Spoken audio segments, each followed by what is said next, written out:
Hi, I'm Christian Guzman, and I approve of the Board Shorts and Banter podcast. Yes, people, welcome back to the Board Shorts and Banter podcast. That is now officially the 106th time that I've ever said that, which is... No, it isn't. It isn't, because I do half of the intros. It is the... What's the half of 106? 53rd time that you've done that. That is the 53rd time that I've said it, and it gets better every time. Oh, yeah. People, thank you for joining us today. We are back. We made a promise. We're back. And we promise we're back. But Josh, bro, how are you today, mate? You're looking well. You're looking like radiant today. Do you know what I mean? Do you know what, mate? Right. So we're potty training. I nearly said Annabella then, but she's potty trained. Like we aren't going to worry about that anymore. We're totally yeah. Before we got Winnie, but yeah, we're training Winnie to go outside rather than we basically had this like grass patch in the flat that she'd go on, and then the other day we're like, sod it, let's train her to go outside instead. So we've been going outside more, and like obviously because it's sunny, I think it's given me a little bit more of a glow rather than a pasty look of someone that does an office job. Yeah, to be fair, do you get a good tan when you get outside? Oh mate, I go seriously dark. Decent. Yeah. Do you burn? You a burner? No, mate. I'm 1/8 Nigerian, aren't I? Oh yeah, of course. It explains like the freaky muscle building genetics as well. I actually get a decent tan. If I can get out some decent sun, I usually go like a little bit pinky, but then it turns into like nice brown glow, you know. Nice. I very rarely burn, but whenever I burn, it's like full throttle burn. I just rarely get a tan, bro, because I'm just inside all the time. Do you know what I mean? This is why we did this job, you know. You start working in the fitness industry to impact people's lives, to never have to work a boring job again, and then you end up tied to a desk. Literally. It's what's the word? An oxymoron, isn't it? It is. It's the biggest contradiction ever. It is. But there we go, mate. We do it because we love it. But anyway, people, welcome back. Today's episode is going to be a bit of a random one, just a bit of a catch-up. I feel like even since the last episode, there's like things that have gone on. We've had a bodybuilding show. I've been told that I'm dying. Like, there's lots of things that are going on right now, which I think are very relevant to share. I'm sure Josh can give us some good updates on your actual prep itself. Yeah. So let's just shoot the shit, mate. I actually like these episodes when we don't really have much of a topic to talk about, because it's just an opportunity for me and you to catch up. Tom, I have a question for you, but I feel like the listeners are also going to want to know immediately what's going on. Is Georgia chainsawing something in the other room, or... Oh, can you hear that? Is Kez on a mad one? It's Kez, bro. It's Kez. He's out there. Obviously, he's got chopping wood. He's now got a stage move called the chainsaw. Oh, yeah. You go like this, like you know, revs the chainsaw up, and then he's like going like this. You know what I mean? Yeah, quarter turn to your right. Yeah. Right, I'll go shut that 2 seconds. Oh dear. If you can't hear that, then I've just made Tom go and close his window for no reason, and Tom's probably going to melt now. Right, which will be quite funny to watch. Oh yeah? There. Oh yeah? Oh, yeah. No, it's so hot in here, as I'm sure every single person in the UK is saying right now. And now I've just shut the window, so it's just... We're hot. Yeah, I just said that, mate. If you want to leave your window open, I can cope with having a bit of a chainsaw going on in the background. I'm not precious.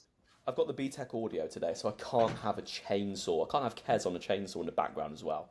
I know. I'm doing a disservice already. And if anyone's wondering, I've been kicked out of the office where my usual nice microphone is, because my partner Georgia is doing her check-ins. So, you know, it is what it is. Clearly, you guys just aren't the priority. Right. Anyway, Tom, let's get the most interesting topic out of the way first. How long have you got left to live? How long have I got left to live? Potentially around like 15 years. I'm joking. No. You're going to be masters then? You'll be masters then, won't you? Yeah, we'll make it to masters. All right. Masters pro card incoming.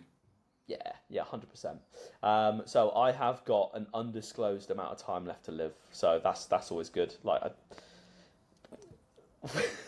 I don't know. I've known since yesterday. But should I tell the people what it is or what I found If you out? want, mate, I saw you talking in your story about it, so yeah, tell people. Yeah. But Okay. this is Well, another anyway. excuse incoming. No, I'm joking. I'm joking. Joking. The reason why I didn't win my pro card or show. So I'm sure as you people have probably been keeping up with in the last few episodes, obviously I've had some episodes with my health recently, and it's been a little bit up and down, and fell ill, and then obviously had some issues with my kidneys, like peeing out some Coca-Cola, all that kind of stuff. And basically the doctors have done some more investigation work, and it turns out I actually have like an extremely rare kidney disease. It's called IgA nephropathy or Berger's disease. So basically, I've had one too many trips to McDonald's and having Big Macs, and now I have a disease off the back of it. You're going to turn into the Hamburglar. Sesame seeds, the hamburger, like the full works, But it's called Berger's disease. It's called IgA nephropathy, and it's actually the same disease that Mr. Chris Bumstead has. So I was like drawing lines together here, right? And do you remember, like, I'm sure you've kept up with Cbum, haven't you? Yeah, of course. Over the years, his preps and stuff like that. Do you remember him talking about, obviously, the edema in his legs and his face and stuff like that, and in his abs? Well, it turns out that is like a side effect of this kidney disease. And obviously, anyone, if you scroll back to 2023 when me and Josh were on prep, and we could talk about my face blowing up and my face just being like a bowling ball, all the dots kind of connect right now. And as well as that, with me having viral infections, typically people find out that they've got this rare disease when they get viral infections. Like, say, for instance, if you were to get cold or a flu, or the big virus that was going around a few years ago, you would obviously have all those symptoms and then just get over it. But typically people that end up having this disease, they'll get like a viral infection, and then they'll have kidney issues as a result of it. And it's like a build-up of like, I don't know how technical you want me to talk about it. Do whatever you want. Boring? Is it boring? No. Look, you told me all this yesterday, so it's not new to me. But carry on telling the people. Yeah. So basically, you've got a protein within your body called IgA, and that protein is supposed to be like in your digestive system, in your saliva and stuff like that. And they don't know how, but in people that have this, they have like a mutation in IgA, which allows it to then get into the kidneys where it's not supposed to be. And then because it's in the kidneys, not where it's supposed to be, I think this is how it works. The body then attacks it because it thinks it's like a foreign body, and that causes kidney inflammation. And then off the back of kidney inflammation, that's when you then get the blood and the protein in your pee. But every time that happens, it degenerates your kidneys. So like over time, your kidneys degenerate, and it can lead to like renal failure and kidney transplants and stuff like that. Which obviously isn't good, but there's like different stages to it. It's like stage 1, stage 2, stage 3, stage 4. And obviously I'm like what they assume right now, and they need to do more tests and things. It's like stage 1, which is like my kidney function's fine. It's just like my kidneys spaz out a little bit if I get like a viral infection. But right now, because it's been like pinpointed early, I can actually put in measures in place, such as with my nutrition, just like health considerations. What do you need to do? What do you need to do on like a nutrition front? So I'm still figuring it out. Like in terms of like the basics, it's like, and again, it's all person dependent. Like if someone who's like general population has got the disease, obviously they need to do things like avoid like sodium, avoid high potassium, like, and obviously, we take electrolytes, which are just full of sodium, potassium. But what that doesn't take into consideration, obviously, is as an active individual who's expelling electrolytes all the time, probably needs to replenish them. Does that apply to me? Right? So this is what I'm currently figuring out, and what I'm going to do is probably consult with like specialists to find out is like, with my lifestyle and what I do, what can I do and what can't I do? Because there's going to be some things that I can do which maybe general population can't, because they're not as active, they're not doing the same things as me. So yeah, I don't know. I've literally barely done any research into it, and I need to kind of find out now, like, okay, what do I need to do? It's going to be trial and error, but what do I need to do to like manage it, to make sure that it doesn't progress and get worse, essentially. Yeah. So it's pretty interesting, to be honest with you, like really interesting. And I think it's an education that you probably didn't expect to have. Yeah, absolutely. And it's like, if you go to your doctors, like any GP surgery typically has around 10,000 patients, and one person will have IgA nephropathy, which I think it's like 1 in 50,000 people in the UK have it. So it's pretty cool. It's crazy. Yeah. So just don't know what's caused it. They don't know much about it. It's quite under researched. They don't know why it happens, but there we go. Apparently I've got that, and I just have to deal with it now. But it's good to know now, rather than later on. Yeah. I'm sure everyone will be really happy to know that this doesn't affect Tom's ability to be able to do podcasts. And he's going to have something to talk about every week. Because, say you get ill again, we can be like, oh, Tom's dying again. Or Tom skipped death again. Tom's advanced to stage 2. Yeah. Great. No, but it is interesting. But like my thought process on it is like, if Mr. Chris Bumstead can take a load of gear, do what he's done under the pressures that he's done it, and win multiple Olympias, can I do a few natural bodybuilding shows? Yeah, absolutely. I think all that it will really mean is that you need to be managing your prep a lot better next time. Because if you've had this your entire life, your last prep, which in my eyes was far too long, would suggest that, there's a point where like the stress on your body gets too much and then your body just tells you to fuck off. So you've got to stay in that sweet spot, which might mean shorter preps, but it might mean having more breaks or managing fatigue way better, being more on it with your bloods, whatever, anything. Yeah, exactly. So like, for instance, I think what it will mean is, because the main thing that progresses the disease is blood pressure. Yeah. Right? So like stress, blood pressure, that's the main things. I've literally like already got a blood pressure monitor. I'm going to have to like monitor that going forward every single week. I'm going to have to go to like yearly blood tests and urine tests to like monitor the disease essentially. But yeah, you're exactly right, mate. Like I've always been speaking to like Georgia about this in terms of like how I run my prep. It's going to mean like in the off season, I probably don't get so fat, and I make sure that I'm doing cardio religiously. Right, like religiously. So I've already ordered a spin bike to come here and like get back on top of like daily cardio. Where have you got your spin bike from? Marketplace. I'm going to be getting. Yeah, smart move. 100%. I almost was like, Peloton. That looks nice. The big screen, stuff like that. Watch some of your videos whilst I'm doing it. Josh, I'm coming for you. Stop summer shredding on repeat. This motherfucker. No, do you like the old school like Guzman videos? Like, I've been here all this time. Get them on the go, Yeah. But no, so yeah, I'm gonna have to monitor blood pressure, but then literally nail on the head with prep. It's like I can't be doing like 32, 33 week preps again. It's gonna be a case of starting from like a very good place, probably what I wanted to do anyway, really, to make prep like easier to a degree. Not having to lose a shitload amount of weight, and then just doing like back-to-back shows, just bang, get them done, get in, get out, and that's just how I have to run it going forward, and that's fine. And also, like avoiding yihimbine, because it turns out yihimbine is actually really, really, really bad for like renal and kidney health. And obviously, I was taking upwards of like 30 milligrams of yihimbine in my last prep. So that probably like my last prep we did like a major disservice to my kidneys, and I didn't even know it, Yeah. Yihimbine is so bad for water retention, isn't it? Yeah. And imagine what that would do to you. Yeah, exactly. So you can see, like, this is the thing that like, all the dots have been connected now, which is pretty cool, like, looking back and reflecting on it, But yeah, so going forward, know yihimbine. Obviously, I've stopped caffeine as well. So basically, mate, next prep is just going to be like, it's just going to be so good, Bro. Tom, right. Ever since you've cut out caffeine, you have had problem after problem after problem. This is what I said to Georgia. I was like, look, your kidneys were fine before. Yeah. Now you've got some bloody degenerative disease. Yeah. What does this say about Monster? Oh, Monsters are bad for you. No, they're not. They're good. No, flushes out them kidneys, bro. Gets rid of all these proteins that you don't want there. Yeah, do you know what I reckon it is? The vasoconstriction of caffeine, maybe it like reduced the blood flow to the kidneys, right? Yeah, and now that I've stopped it, they've dilated again. More blood flow. And now it's fucking shat their pants. Coca-Cola. Yeah, this. You're having Coke, mate. It's 9:30 in the morning. What is wrong with you? I like it. You have a kidney issue, Tom. Act responsible, for fuck's sake. Do you know what it is?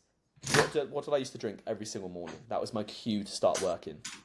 White Monster. Sweet, cold White Monster. Right? For me, this is caffeine-free, but it gets my head in the zone. It's a placebo, right? Okay. Hey, Water next to it. oh, congratulations. I bet it's bloody Coca-Cola flavoured water. Oh, that'd be sick. Little squeezy bottles, like. Yeah. But yeah. What was I going to say? Oh, on the subject of Monster, there's a new flavour out. Is that the Lando Norris one? Yes. How is it? Can you describe it to me, please? So I've had 2 cans, right? Because I saw someone reviewing it on Instagram saying that the flavour profile on it's completely brand new. There's no drink ever been made of this exact flavour profile. So your taste buds have it, and it's like, what the fuck's this? Really? So then you've got to have it a second time to get the actual taste of the drink. So I had it the first time and I was like, that tastes like nettles. That tastes like a little bit like beer. I was like, oh, no, not a fan. A day later, put it in the fridge. I thought, right, here we go. We're going to go again. It's beautiful. It tastes like watermelon initially, and then it almost like transcends into like lemon sherbet sweets. Mad. It's sick. Let me. Fuck. I'm gonna have to have one. I'm gonna have to have one, bro. No, you need to have 2. Oh, okay. So like to let the flavour develop. Oh, it's so good. Lando Norris. The can looks really cool as well. Yeah. Fair play to Monster for nailing that. Melon with yuzu. Yuzu. Is that Japanese? Yeah. What's yuzu? Is it fruit? Well, it must be a fruit. You're not going to flavour it. Yuzu is a citrus fruit and plant from China. Cool. I was about to say something really bad then, but like this podcast has to be somewhat PG. Okay, yeah, maybe don't. Or you can, but you can edit it out. Yeah. Well, I've got a degenerative condition now, so I mean, maybe I'll just say what I want. Yeah, maybe. Tom, you have the power of editing it. Yeah. I'm not gonna say it. Okay, damn. God damn. I was hoping that you'd say it and then forget. I like working with companies and. Yeah, innit. Jim Shark, I promise you, Tom's a good guy. We're not dodgy. Jesus Christ. But yeah, so Lando Norris, Monster, I'm glad that you enjoyed it, bro. I will never, ever, ever get to experience it. That's such a lie. That's such a lie. I'm not saying anything, bro. I'm not saying. You'll give up one day. You'll cave in. You'll have a wipe on it, and then that'll be it. Do you know what it is, though? Do you know when you genuinely, like, this is not going to get deep, but do you know when you start something, and it's not until you've given it long enough where you realise the benefits of it, it's like, oh, okay, this is actually pretty cool. I don't really want to lose this. I kind of like sleeping better, my skin being better, and just like, I've actually noticed so many improvements since stopping caffeine. Like my general stress level and anxiety level is like down. Right. Do you know what I mean? Yeah. So I feel like if I did drink caffeine again, I could genuinely be like, all right, I'm just going to reserve like a nice little Monster for pre-leg day or like pre-push day, where it's like my priorities. So pre-training, pre-work, 5 days a week, first time in the morning, and then when that starts to wear off, just get the MV pre back in. Do you know what I mean? Can you remember when I had MV pre like months ago and like basically freaked out about it? Oh yeah, like because you had is it MV pre 3.0 now? Yeah. I had that, and then it was like it fucked me up. I've not had it since, and I keep seeing it in the cupboard. I'm like, I will be reaching for you soon, but I'm really delaying that moment because it really did fuck me up for a few days. It's a tool, mate. It's something that you want to use towards the end. You know? Yeah. Get you through the last little leg. I'm getting up to like a scoop and a half of defib plus a Monster before I train. And how many coffees? Only 2 a day at the minute, mate. Hang on. A scoop and a half of defib and a Monster. Yeah, it's about 500 milligrams of caffeine. Okay, so when I've had that much caffeine in the past, genuinely, like, in the gym, like, I felt worse. Like, my pumps were shit. Do you feel fine? Tom, you've seen my pumps. Yeah, true. Still on the turbo pump? flip-flopping between Turbo Pump and Vortex by Enigma. Not to sound like a princess, but the flavour of Turbo Pump does make you sometimes feel like, oh, I just don't really want it today. Yeah. Do you know what I mean? Yeah. Right, so at the weekend it was the PCA Naturals. We're going to do a full PCA Naturals review because there's a few people that deserve mentions on today's podcast. But I had two people competing. I had Sam Cottrell, who's done 2 shows previous, and then obviously the Naturals at the weekend. And then I had Marvin Munzu for his first show of the season, his first show in 14 years, and 6 weeks of prep. 14 years ago he competed. Bro, yeah, he did loads of NPA shows. Not loads, he did like 3 or 4 NPA shows and won the lot. Mad. 14 years ago. Wild. What did he compete in? Men's physique? Yeah. He's at That must have been like at the start of men's physique. He didn't do men's physique, he did bodybuilding last time he competed. But I don't think he's trained his legs since last time he competed. Marvin, if you're listening, bro, I love you, mate. Your physique's sick, but your legs, you know as well as I know. Have you got him training his legs? Yeah, and I'm going to be on him for training his legs because I think if safe, he's got 5 sessions on his plan. Oh, I'm really busy this week. I've had to miss one. All right, what is it, Marvin? Oh, it's legs again. Yeah, so I'm going to be more on him. You don't need any more upper body, bro. Smash your legs more because if you meet someone that's got just as good an upper body but better legs than you, they're going to beat you. Yeah, I think that's what did him in the overall. So Marvin did Masters Men's Physique. There was 12 in his class, and he fucking won. Come on. He absolutely sick. But like I said, that I don't like saying warm-up shows, but I think he needed to do a show before he could go and do a British finals. Because if you go, you are. So warm-up show. It's more of a dip in the toe, bro. You can't call it a warm-up show. A dip in the toe show. Dip in the toe show. For fuck's sake. But yeah, he's 11 weeks out now from the WMBF Supernaturals, so going to get more fat off him, going to work on his posing, try and bring up a few weak areas, which you might go, oh, Josh, you're not going to be able to do that on prep. This guy's a freak. Yeah, he's very, very good. Delts? Yeah, maybe a little bit more in delts. I think his delts can be improved from posing better. Yeah. Just literally just lifting things up rather than like pressing them down and trying to squeeze on his abs more. Yeah. So yeah, just fine tuning things. But yeah, I'm very excited about him. Just getting peeled. He's got muscle to lose if he needed to. I've said that to him. He could lose. He steps on stage at 83 kilos. Yeah, that's wild. Yeah. Like in the Masters, you are. How tall is he? Same height as me.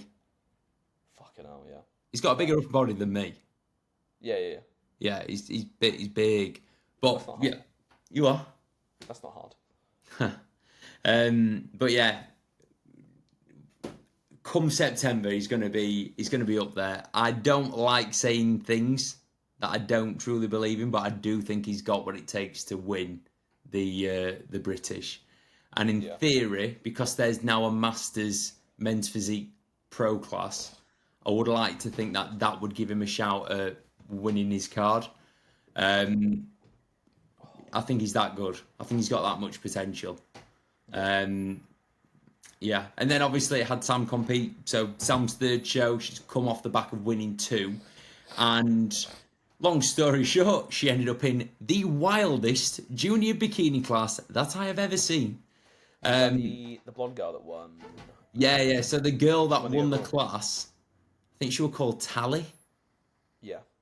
She won the overall. She was unreal. She won the universe last month. Yeah, she's coached by Mr. Welburn. Yeah, of course she is. I mean, he does really well in the PCA, doesn't he? Yeah. Rumour has it that was his 100th overall. Sick. Yeah. I don't know how many overalls he's won in other federations, but I would imagine like 98 of them with the PCA. Basically, he has enough swords to like literally start an army. Yeah. If all of his bikini and figure girls turned up with their swords, They could take over the UK. Yeah, overthrow the country. 100%. You know, like the Game of Thrones throne. Yeah. Rumor has it Dan has one of them in his house. Just PCA swords. Just PCA swords all over the place. That's wild, that, isn't it? 100 overalls. Yeah. Like, fair Does play, he only Dan. get his clients to do PCA only? I don't know, mate. I don't know. I don't want to say yes or no. I have no idea. He's obviously a very, very, very, very good coach. He knows the women's divisions inside out. Yeah, 100%. Yeah. And the thing is, as well, it's like your vibe attracts your tribe, isn't it? You know, like when you get to that position that Dan's in as well, and like you see the quality of the girls that he's putting on stage, it's that snowball effect, because like naturally that's going to draw in higher level of, like, obviously takes girls from being in a good place to an amazing position, and that's the job of a very good coach. But like when you get to that position, you just attract like good athletes as well. Yeah. Very, very, very good. Very good. Yeah, wicked.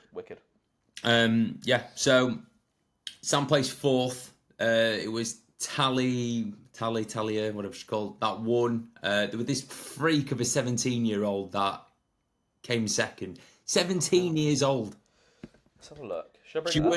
She was probably the least conditioned, but her posing and her like overall mass was pretty wild.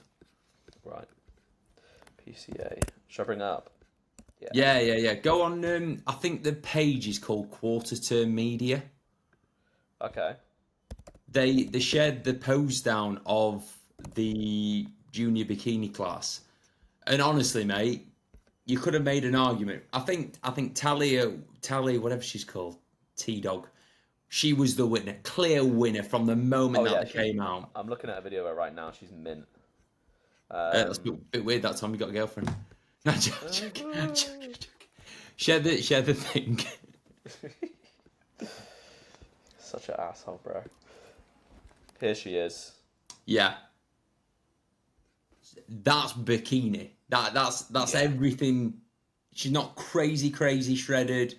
Fantastic muscle bellies, incredible balance, top to bottom, front to back. That's bikini. Yeah. No knocking that at all. That's Sam. Sam looks good, man. Mate, Sam's condition was mad. She's just got like four. I don't know. Was she one of the taller girls on stage? No, I just think she was probably the least well-muscled girl on stage, because she is only 21, whereas all the other girls were 23. And you might go, oh, it's only 2 years. That's 2 years of growing difference. Yeah, that's big. Yeah. Where's the pose down? Go up. Is it that one? I can't see it, bro. Are you on Quarter Term Media or PCA? Click the Reels thing. You're on the grid. Where the fuck is it? Oh, there we go. Yeah, like, they were all bloody good. So Tally came first. Red Bikini came third. She's called Imogen. She's a lovely girl. Keep going. She didn't place. She came second. That's a 17-year-old. Yeah, that's crazy. I could have made an argument for Imogen coming. So that's Imogen. Love that. Come on. Brilliant. She's destined to be an open bodybuilder, bro. You got to get Sam on the on that journey, you know. 100%. Every pose down, she just hit a front double and most muscular without me shouting, Sam doing most muscular. It's been just wild. Yeah, very competitive class. You are. I could see her up there with like Derek Lunsford and Dowder. 100%. But yeah, Sam plays fourth. Got an invite to the British, but that is it for Sam's season. It is time to grow. This is the first timers show. Oh no, and then Naturals.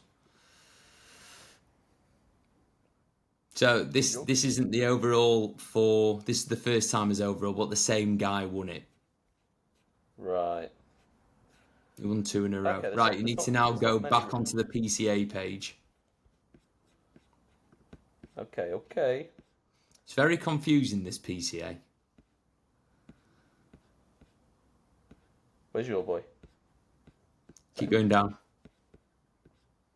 Oh, go up maybe. Where is it? Where's Marvin gone? Let's have a look in this one. They've not shared him. It's not this class, is it? No. Right, anyway, whilst we're on it, mate. What the fuck? Yeah. This guy came sixth. I think that they've only shared it because of what he does. Did Kez pose and coach him? I think Mac has started posing coaching him, and then Kez came in at the last minute. Oh no!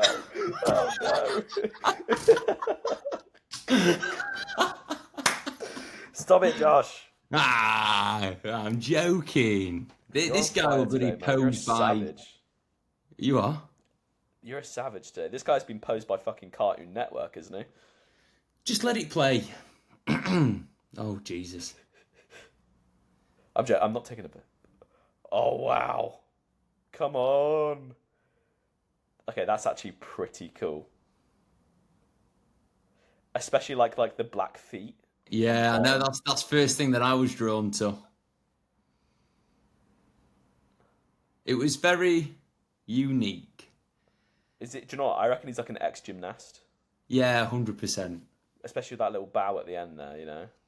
Yeah. What do you think of posing like this? Honest thoughts. Doesn't do anything, does it? You know, it's one of them. If it makes him happy, then fair play. It's an amateur show at the end of the day. It's not. Yeah. It's not that deep. Clearly, it didn't help his placing, did it? No. He's actually in really good shape as well. His posing in the mandatories was not good. Well, I think he spent more time doing handstands than he did. Yeah. Yeah, transitions and stuff, you know. Right, just before we go on to that, go down. We've got to give the junior guy a shout out. It's called Forrest. Elite name. Defo gets a shout out. Him there. Forrest Bone. What a name. Who does he look like a bit?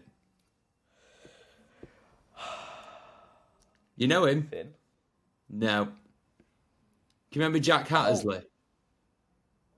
What, his physique? A little bit. Not as good as him, but I think there was definitely that feathering in the lower back. That's really good. Yeah. Yeah. It reminded me of Jack Hattersley massively. Yeah. Like that look on his face. Very good physique. Yeah. Yeah, he's good, man. Shredded to the bone as well. Yeah. Hey. Bone? Forrest Bone? Oh, Did you do that on I didn't purpose? even clock that. Yeah, so shout out to Forrest. Well done, mate. Then go up. Don't do classic. We're going to come on to that in a sec.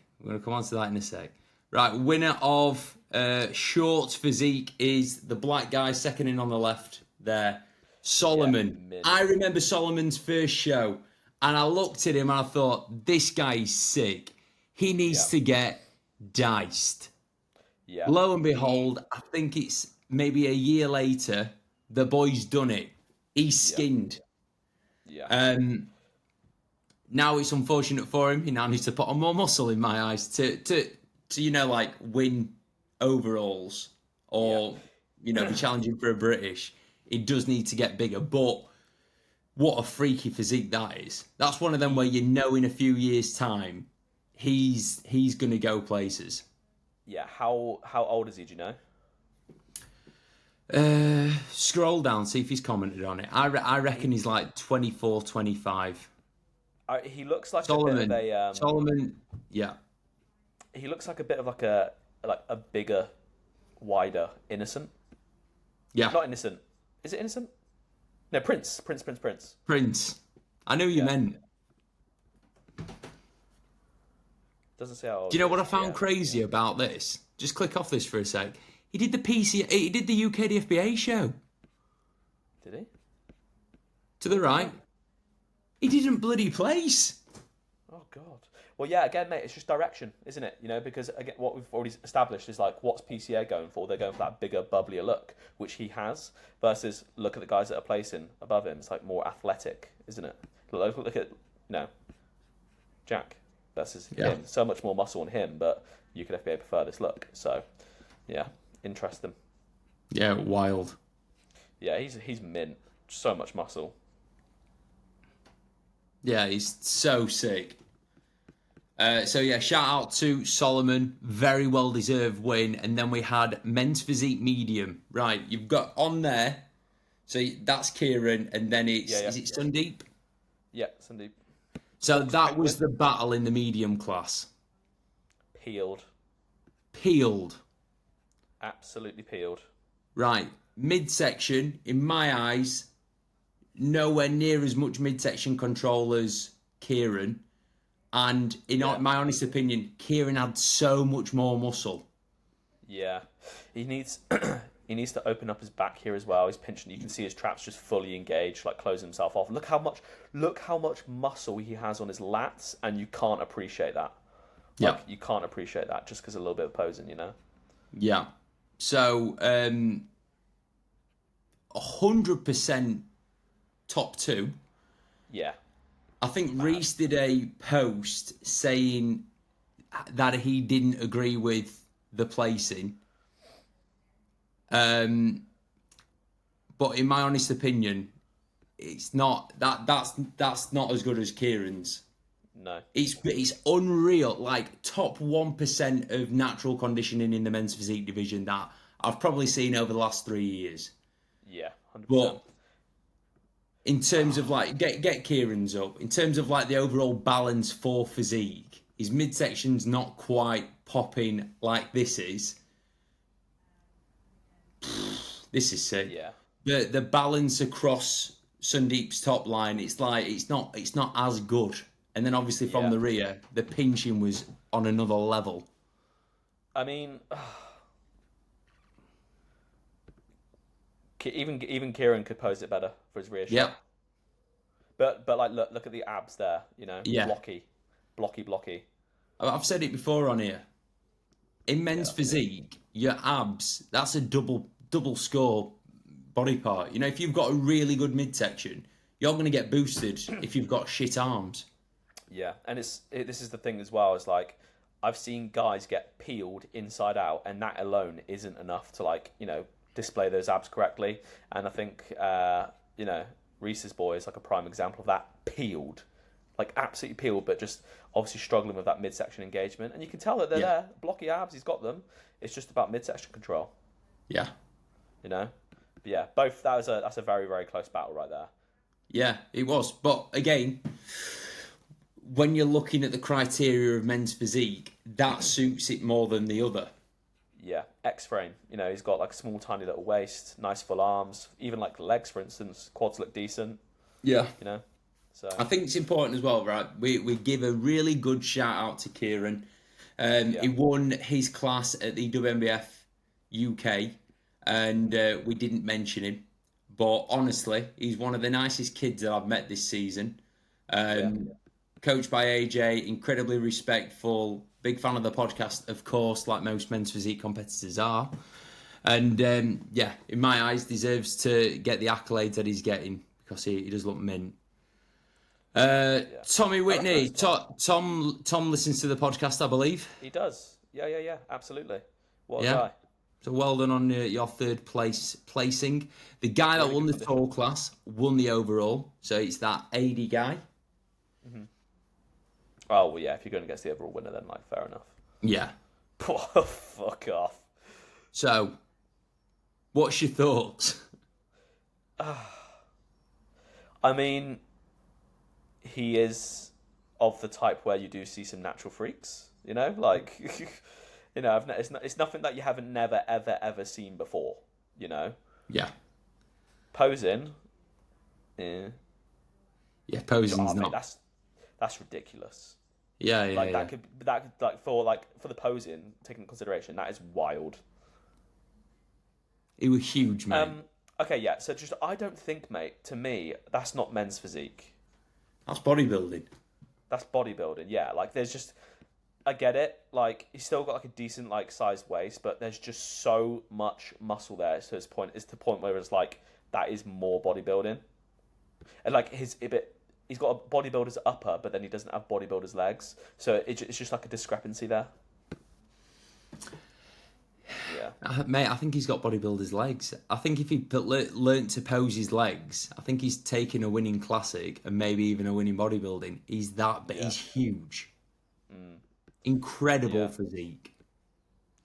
Whereas, I'll be honest, I didn't watch this. As soon as they all came out, I was like, yeah, right, that guy's won. I'm going to go and do something else. yeah, wild. But a very, very, very good show. Didn't you say it's probably one of the more competitive PCA Naturals that you've seen? It was. I'd say like the top two in most classes were really, really good. I think Naturals 1 was better. Right. I think the WMBF was marginally better as well. Like there were a few classes, and obviously people can make improvements between shows, but there were some people that were like placing 3rd and 4th at the WMBF, taking wins at the PCA. Yeah. So it was like, right, you've improved. I don't think that the lineup was quite as strong as what it could have been. Yeah. It raises another valid point as well, though, doesn't it? Like I think someone put on your story today with like, why are natural competitors seemingly getting better and better and better, but it appears that like the dark side potentially not as much. It's tricky. It's tricky. I've thought about this, and in PCA, I think enhanced coaches and enhanced bodybuilders are looking at the PCA as if it's like a stepping stone to the IFBB, to Two Bros, to doing NPC Europe shows and all that kind of stuff. Yeah. So I don't think the top tier amateurs are stepping on stage at PCA shows as often. Yeah. Because I think that the top tier people are all gunning for IFBB Pro status. Yeah. So I think it makes it look like the enhanced shows are getting worse and the natural shows are getting better, but really it's probably more likely that the enhanced bodybuilders that are of the top tier just aren't spending the time, money and effort on PCA regional shows. Yeah. Yeah, I think that's definitely a factor, but I also believe PCA, with the amount of shows that they're doing, if you look at their socials and how much they've grown over the last few years, like it is just tapping into more general population. Yeah. Right? And how many lads do you know? This is my theory anyways, like how many lads do you know that have like hopped on cycle for Ibiza, and then like they're like, oh, I'm actually looking pretty sick. And they're like, oh, do you know what? I'm gonna go do that PCA thing, that looks cool. Yeah. Do you know what I mean? And it's like it's a nice entry point for a lot of like general population people, for instance, that are maybe newer into their PED enhancement journey. And naturally with that, obviously you're just going to get like seemingly lower standard of competitor, you know, than what you would like at naturals. Yeah. Versus, as we've already said, like I've said it in previous podcasts, like when it comes to natural bodybuilding, generally, like there's a fucking burning passion for it. You're not doing it just because it's like, have a bit of fun with it. It's like a vast majority of people are genuinely really passionate about natural bodybuilding, because I feel like you've got to be passionate about bodybuilding to stay natural. Not that, you know, but obviously people that are enhanced aren't, but it's just very, very, very, very niche, isn't it? Yeah, yeah. So, Martin Lamont, my boy, he replied to the story saying, I'll just read it. Because there's often an underlying mindset within untested bodybuilding that just throwing more drugs into the mix will be the solution, rather than refining training and nutrition. This is more so at the amateur level. Yeah. 100%. So like with natural bodybuilding and natural bodybuilding coaching, there is a lot more, let's say, optimization going on than what there would be in enhanced bodybuilding at the amateur level. Yeah. You can't just throw drugs at it. No. You've got to go about it properly. Yeah. Hugh Thompson also replied saying, mixed bag as always, in my opinion. Naturals has some high standard shows. Assisted have some high standard shows. Both occasionally have wank standard shows. People said PCA Naturals was better standard the first time than the first timers the day before. That's because PCA Naturals had some experienced people in it. Yeah, 100%. 100%, but yeah. You're always going to have good shows and bad shows. You are. Like, depending on the time of year, depending on what other shows are on that weekend. All these things have an effect on the quality of a show. Yeah. It's like whenever you've competed, you know, the competition has always been so low. Yeah. Which is why you've got like so many titles, you know. Like when I went to the Worlds and there was only me in my class and I had to use AI to generate images of people that were also in my class. Jumped onto Fiverr and got someone to, like, you know, put some CGI on that bitch. Bro, I didn't even do that. Annabella did it on the flight on the way home. She's finding random photos of people that's competed over the last 10 years and then just put them on stage. It was such a stress. She did a good job, mate. It looked really real. Yeah, I know. She's clever, Annabella. She has a moment where it's like, fucking hell, you're smart. Whilst we're still on the naturals topic, go back on the PCA page and get down to classic. Classic. So there was an incredible battle. I'm saying incredible because it just looked good. There was a clear winner in my eyes, but it was still really great to see two fantastic physiques on stage together. So this is young guy, mate. I think he looked flatter. He did not look anywhere near as crisp at this show than what he did in the other two shows that we've seen him in. Do you think it's like, look at his arm? His arm's so much flatter, and upper chest were flatter than last time he competed. I don't think that there's been an area that's improved in my eyes. His tan's better. He doesn't look as good. He does not look as good. Still very good though. Yeah, right. Flip over one. Bosh. This kid, right? I said on the last podcast that he were an arrogant sod. But fuck me, he can be arrogant. The improvements in condition from WMBF to this were clear as day. Yeah. If he turns to the rear and shows his rear glute spread, what? His arse was so much more peeled this time round. Like, that's sick. Yeah. Yeah, clear winner. And in my eyes as well, right, it was either him or Innocent or Mikey Yamros in the for the overall. Clear as day that this guy had won it. I feel like, do you know what as well? I feel like PCA, right? They like that's this sick. Kind of like, yeah, I feel like PCA would like this kind of like style, like the more confident, arrogant-ish, you know, bit of sass. Yeah, it's sick, man. Very, very good. He's so young That's as well. Sick. That is so sick. Yeah, he's putting the work and he's getting rewarded for it. Simple as that. He fucking deserves it. Honestly, so impressive. His physique. I don't know when he's. I don't know if that's his last show of the year or what. But if I was him, I'd be doing 2 bros next weekend and then trying to get my IFBB Pro card. How old is he? Do you know? Maybe 25, 26. 1999, I think, is the year he's born. Right, I can't see Mikey. There. Oh, there. To the right. Yeah. So Mikey for the class win. Class, mega, on. I think by the time the overall came around, his legs had softened off a little bit. Right. So that might have hurt him a bit, but he's just such a lovely kid. He's tighter for the show as well. He's definitely leaner. Yeah.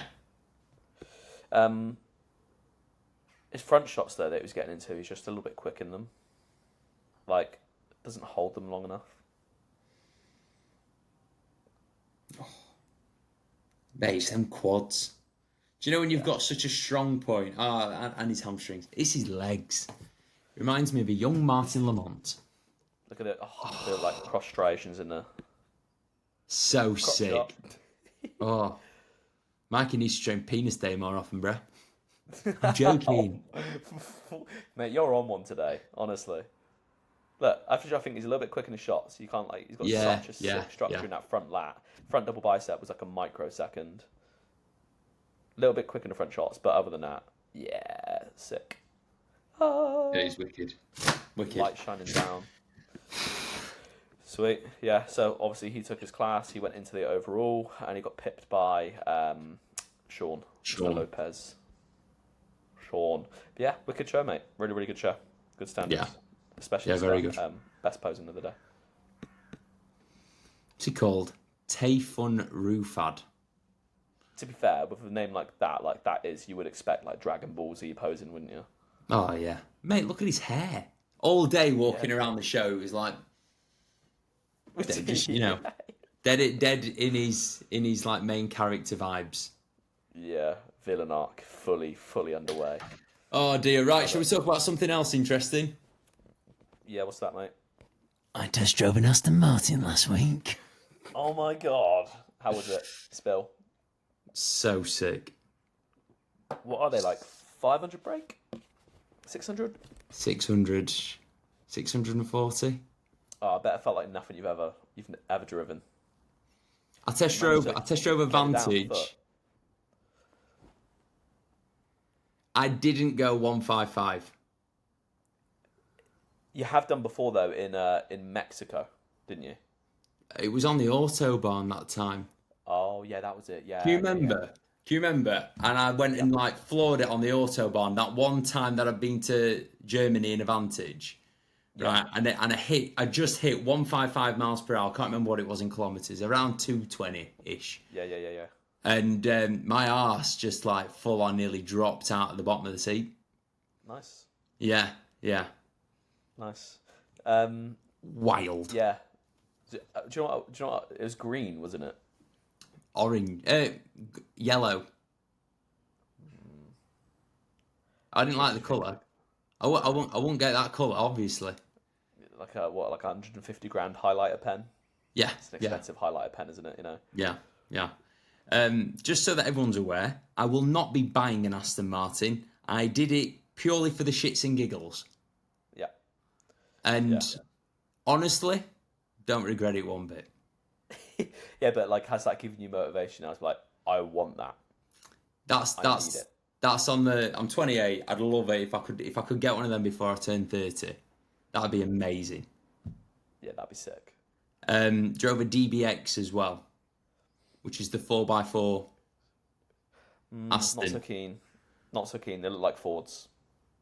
Guess how quick it's got, like a fucking Urus interior. It's pretty cool. Oh yeah, I'd imagine it's amazing. I bet it's nice, but Guess the 0 to 60. Oh, it's gonna be like 3 seconds. 2.9. Oh, that's close. Oh Yeah, my god. That's ridiculous. 4-wheel drive. Yeah. Whereas the Vantage, it was like being sat at the end of a dart while someone's thrown it, so it kind of like, like flung you forward if you floored it too quick. Yeah. Whereas the DBX, it was more like you was being dragged out. It was just wild. Yeah. I didn't go that quick in that because it was so big. I think I did 60 miles an hour on country lanes in the UK, and then when we took it to the Autobahn, I think I did like 125, but I didn't even realise that it was 125 because it was so smooth. Yeah. Yeah. That's the thing. When you get cars like that, fast doesn't feel fast. No. Because it's literally built for it, Yeah. Oh. So sick. Get me dreaming, mate. Yeah. Just turn this into a car podcast. I said to Annabella when we were like coming home, I was like, is there a way that we could buy a car like that and it'd be a business expense? She was like, well, you'd have to have like a luxury car leasing business. I was like, all right, okay. She's like, Josh, you're not doing it. I was like, but maybe. Like, what if maybe we did it? Yeah, but no, if you make one reel talking about, I've got a new car, like you've made content for it, so like just. But yeah, so the thing is with content, it's semi something. Right. So there's no way that you could say that it's entirely for content. Right. So Unless you're like Matt Armstrong. even then, mate, because Matt Armstrong would potentially drive it to the shop, it would be partially tax deductible. Right. Yeah. Interesting. Right. Yeah. We need to figure a workaround for that. Yeah. You know what I mean? But fucking sick, honestly. So impressive.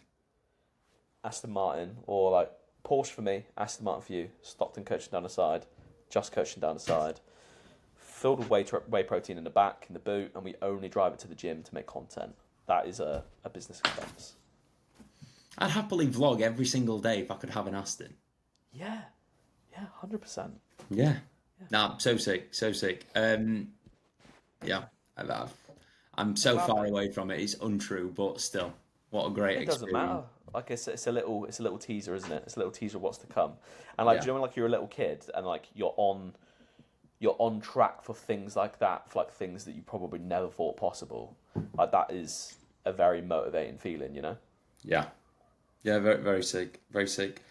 Right, we've got loads of questions. We'll get into them because we are an hour in already. Holy smokes. Come on in. Oh. Rattle them off.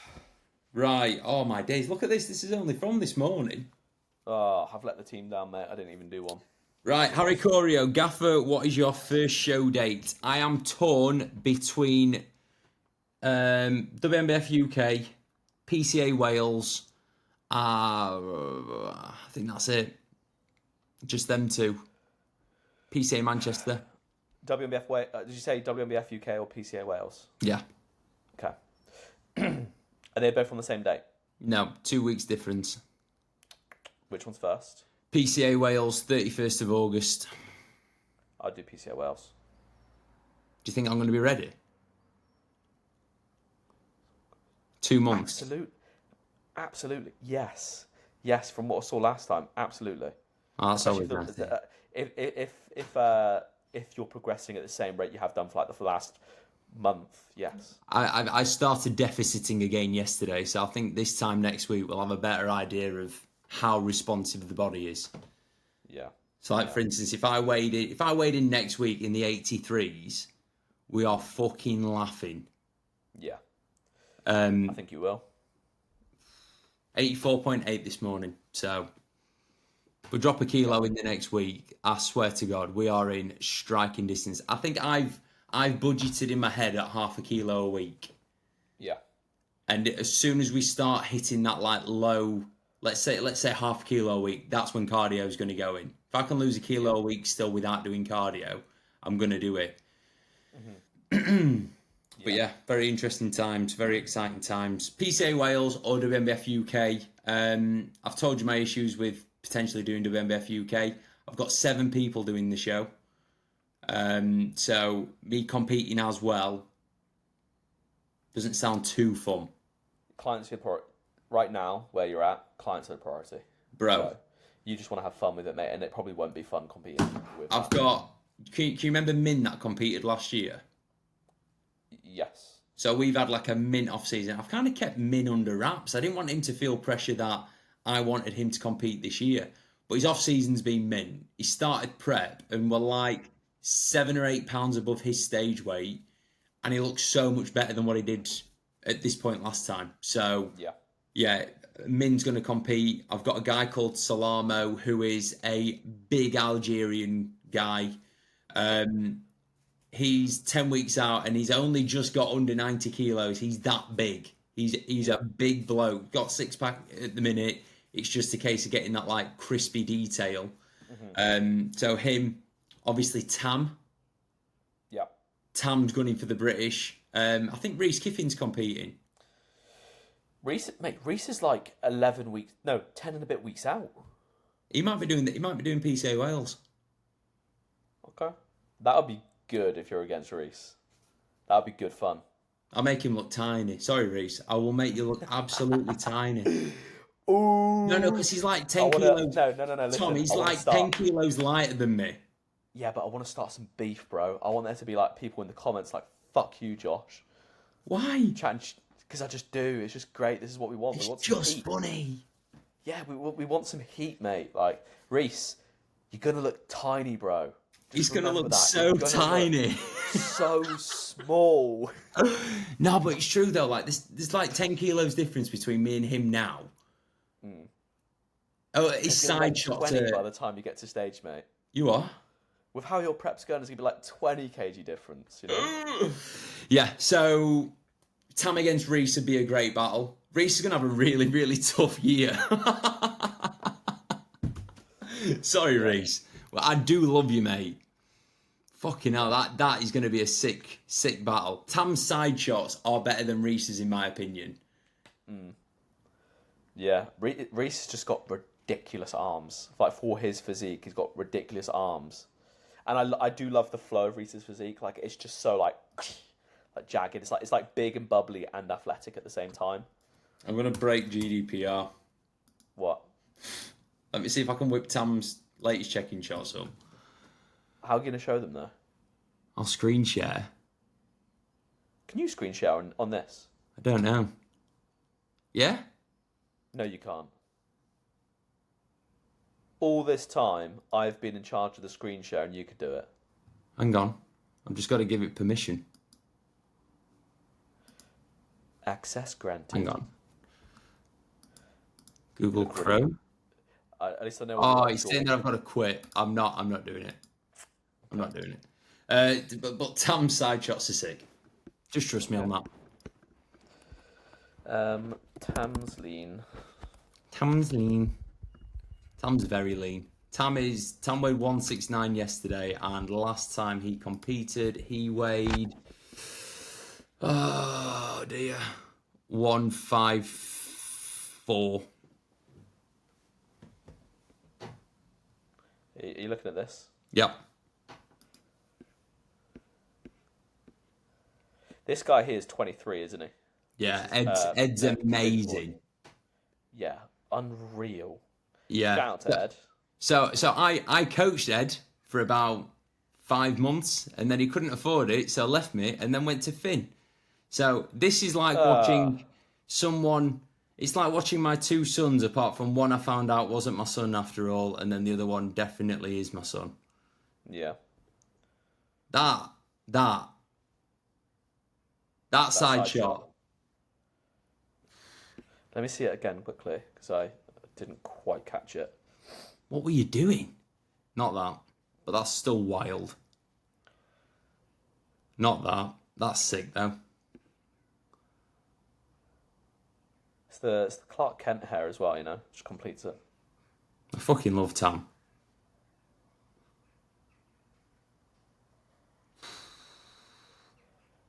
Right, it's the next one. Yeah. Right, it's coming. There. Pause. Oh no, the arrow's kind of.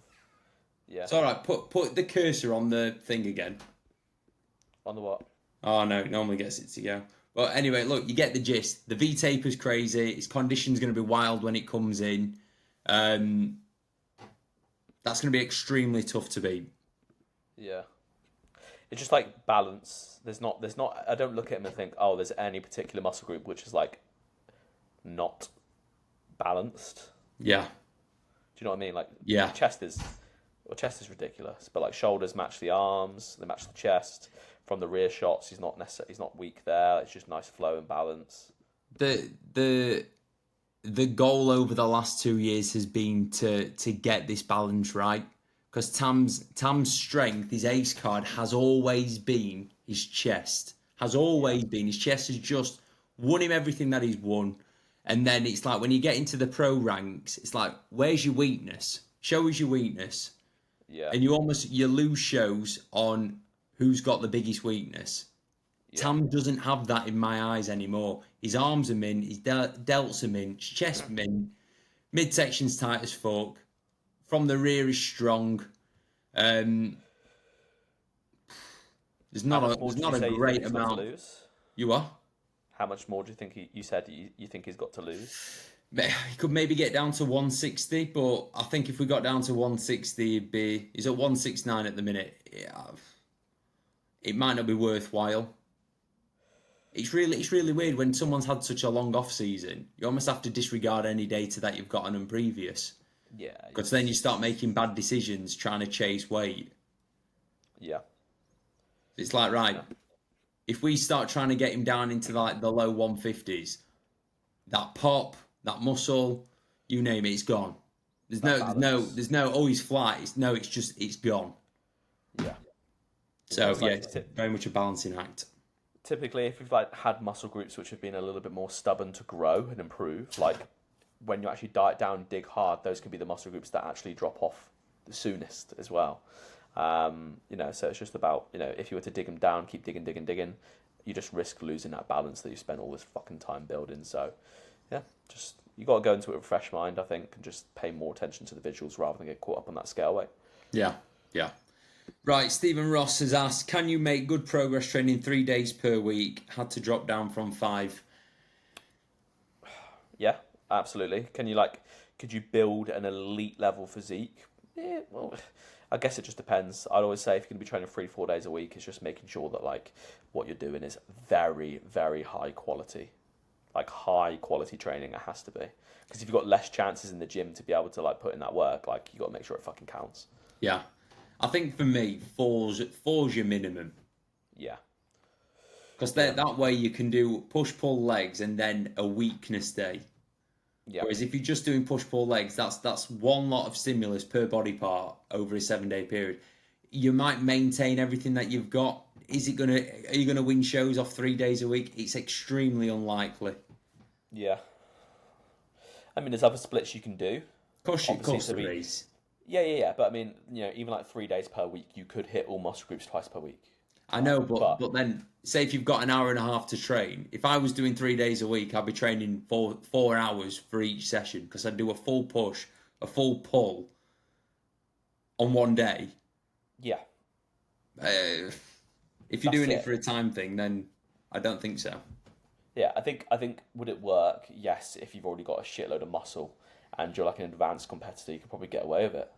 Versus if your priority is to maximize muscle growth in order to improve and compete or just build the best physique possible, then minimum I'd say 4.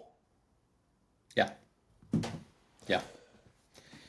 We are on agreement. Right, James Cantoni, he's now finished his prep. He's now into the off-season, so of course we get off-season questions. How fat can I get? No, I'm joking. He said, aside from not eating like a knob, any tips for transitioning into maximising an off-season? Set a goal. Have direction. Work towards something. Just because your competitive season's over doesn't mean that, that's it. Have something else to work towards, because inevitably you're going to get those post-show blues. You can feel a bit shit, a little bit less motivated, but if you've got something to work towards to keep you accountable, it's going to make it that little bit easier. So one thing that I encourage everyone to do if they've finished a prep, at the start of a prep, everyone has goals that they're wanting to achieve, right? I've probably got 10 goals that I'm wanting to achieve this prep. Once the prep is done, I'll be revisiting that list of goals that I want to achieve. And like, not all these goals are like outcome focused. Like not a single one is win X show, place top 3. None of them's like that. What I would encourage you to do is revisit that list of things that you wanted to either work on in yourself or nail, and ask yourself honestly if you've done it. If you have, great. Replace it with another goal. If you've not, you need to reflect on why you've not done it. So might be, I want to maintain really good balance throughout prep. If you've not done that, why have you not maintained really good balance? What is it that's let you down? And you need to spend a little bit of time, like almost like meditating on that, like thinking about that and putting that into your off-season plans. Might be that like you wanted to put your best physique on stage. That's not like outcome focused, because that's not like winning a show. That's very much in your control. What areas of your physique do you look at and go, that's not good enough from me? I could have done better on that. Then that goes into your off-season planning. That goes into your immediate mindset on why you should nail this phase. Yeah, I think that's a good point to mention. It's like if the goals are less surface level, like purely just focused on winning shows, etc., it literally just scratching the surface in regards to the reasons as to why you're doing it. When that ends, those goals, your season's over, it's going to make it so fucking hard. Because again, like, there's still so much more to work on, but you don't realize it yet because that's all you were focused on is just winning and that very surface level shit. Versus if you've got those personal things to work on, you know, it's just that it's never ending. You know, you can always be better. You could always improve. And if you've got that to work on throughout your off season, as you said, mate, it's just going to help to keep yourself locked in. And like, even when I finished my prep as well, like, I knew that I wanted to, you know, spend a lot of time listening to myself and learning more about myself, being less of like a robot, for instance. And that's given me all the motivation I needed to, you know, continue my off season and push through. And, you know, obviously I've been through the ringer with a few things. So yeah, 100%. Sweet. Or Liam Lifts, what advice would you have given yourself 10 years ago?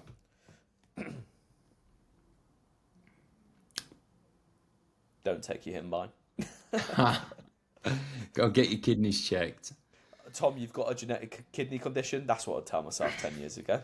But there we go. No. I will probably tell myself literally what we've just been talking about, like not being so outcome focused.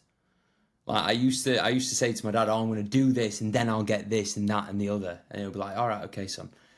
But the reward isn't always the physical things, or you know, the monetary things, or the the winning or whatever. It's the journey of it all. So I think I would just tell myself to become more of a process-driven individual rather than an outcome-driven individual. I think I'd say to myself, like, just slow down and listen to yourself. Just increase that self-awareness, like emotional intelligence and self-awareness, because that's something that I've had to learn in later life now, especially like over the last like couple of years. So I'd probably say, yeah, I would encourage myself 10 years ago, because if I could have done it back then, I think there's a lot of things that I would have achieved in that time if I didn't have the like self-limiting mindset almost. But I'd say to myself, just start working on like your emotional awareness for yourself. Lovely, mate. It's a very, very deep podcast today.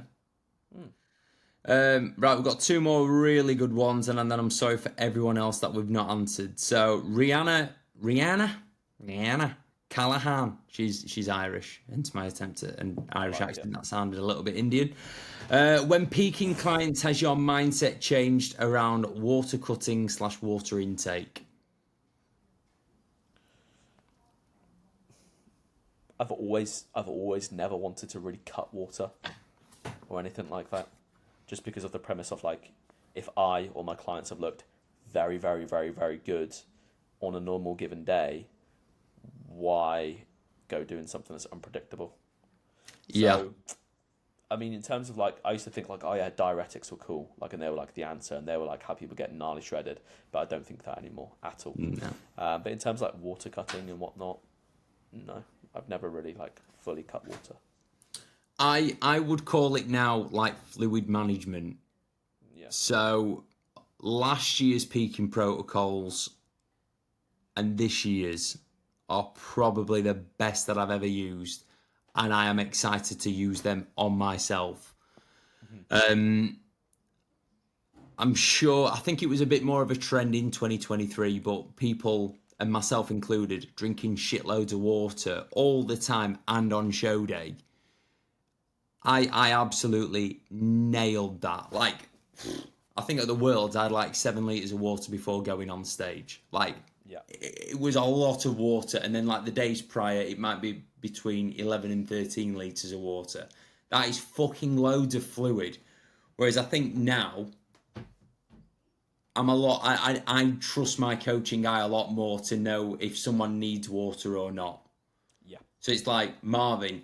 I think Marvin had like maybe at most a litre on show day the other day. Yeah. Sam, maybe a litre and a half. Right? That doesn't sound like a lot of water, but the timings of it meant that they were perfect by the time that they stepped on stage. And then obviously, when they came off stage, it was all about rehydration, getting all that good stuff in. But I think as well, right, this is more anecdotal than it is, evidence-based. I've seen a lot more people sweat shitloads on stage when they're having a lot of water on show day. and that draws attention in the wrong way. Yeah. So, yeah, I think my opinions have changed, and it is very much individual based and trusting what I'm looking at in the people. I don't think that there's one protocol that fits everyone. I think it's just knowing what you're looking at and knowing what your clients need, rather than this is the protocol, follow the protocol, which I would say was my thought process in 2023. Mm-hmm. Yeah, it's with every single client, you've got to put the pieces of the puzzle together, and obviously what everyone requires is very different. And it's like, unless you're really paying attention into how much fluid they've had, how much salt they've had, how many carbs they've had, it's very hard to differentiate what they need based off of what you're looking at as well. So yeah, there's not really a set protocol for everyone. There's like, you have like a rough idea of how you want to do things, don't you? Like a general consensus of how things will flow, but then it's just about adjusting it on the day based off that individual. And obviously the more that you work with them, the more you obviously gain an understanding of what works for them. But yeah, there's not really any right way to do things, because you can get people that do cut water and they do use diuretics and they look nuts. Yeah. But that works for them. Srijay Chatterjee, this final question of the podcast is asked, what is the chapter in your life currently called right now? Fucking hell, that's deep. That is so deep.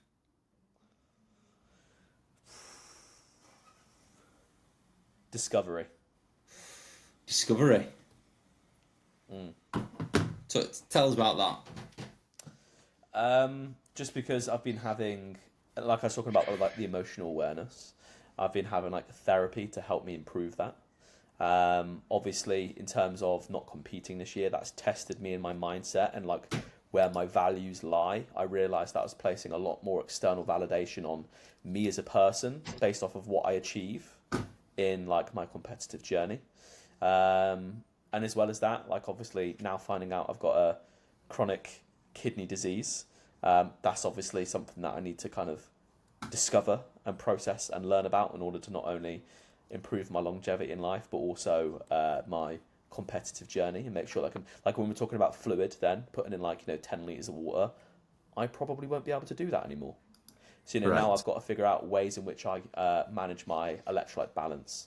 Except basically, I'm figuring out a lot of shit. Like I'm figuring out a lot of stuff. I've moved to a new city, so I'm figuring out that, lots of stuff. So I'd call it discovery. Lovely, mate. Yeah. I think I'd call mine the grind. I was going to say something along those lines, like trenches, I think I'm at a point where it's just shut the fuck up and do the work. Crack on. Crack on. Crack on. Crack on. I feel like I've done my discovery chapter, and now it's, right, this is who you are, this is what you do, this is what you love, crack on. Mm-hmm. When was your discovery chapter?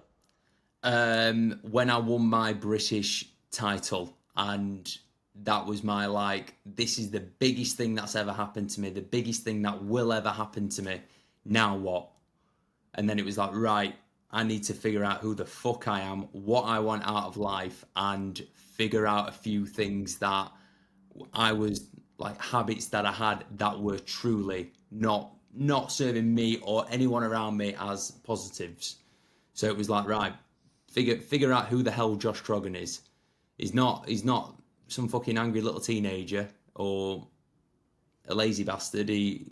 Yeah. That's it's interesting, isn't it? Because good things can happen like that, which can obviously lead to right, I've got to get my fucking act together and really figure shit out now because I've got something here. Or it can be negative things that happen that then force you into that discovery. But I think that's with life, isn't it? You'll have kids eventually, and then discovery starts again. Nothing else matters. Aston Martins, it's pretty cool, but I might call my child Aston Martin. Do it. You got green. Call it highlighter pen. No, Aston highlighter Croggan. I like it. It's got a ring to it, mate.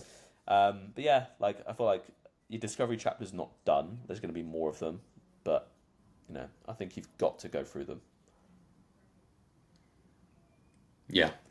They make or break you. Yeah.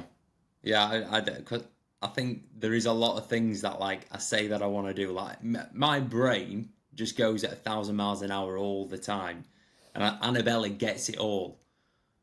Like I'll go, oh, what about this as an idea? What about that? I want to do this with my coaching clients. What do you think? She'll be like, just fucking do it. Just crack on. Yeah. So it's like crack on doing everything that I'm doing at the minute, but then also crack on with the fucking things that I say that I want to do as well.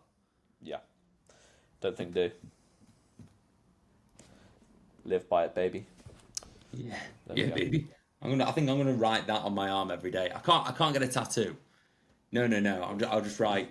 Don't think do. Don't think do or crack on. Crack on. I think crack on suits you more. Yeah. Yeah. Any more questions? Is that it? We're like an hour and 20 in. Jesus. Right. He's literally right on his arm. On. There we go, guys. Crack on. I like it. Crack on, Crog on. Crack on Southern. I don't know, mate. Crack on. I don't know. I've got sweat under my boobs. Oh, mate, I'm literally pouring the sweat. My back is drenched. This is disgusting. Shall we wrap up the podcast here? I think this has been one of the longest episodes ever. So I hope that people actually want to listen to it. Yes. So, people, thank you for listening. As always, I've genuinely really enjoyed this chat. We hope you didn't get bored and you enjoyed it too. If you can subscribe, that would be amazing, just because we are still on the road to 500 subs. And I feel like people are punishing us a little bit because, like, we didn't show up for like a couple of weeks. It's like, nah, you know what? I'm not going to subscribe. Subscribe, all right? We greatly appreciate it. Yeah, anything else to say, Josh? No? I think I'm all talked out. Me too. Right, people. Peace out. Love you to bits. Catch you in the next one. Bye!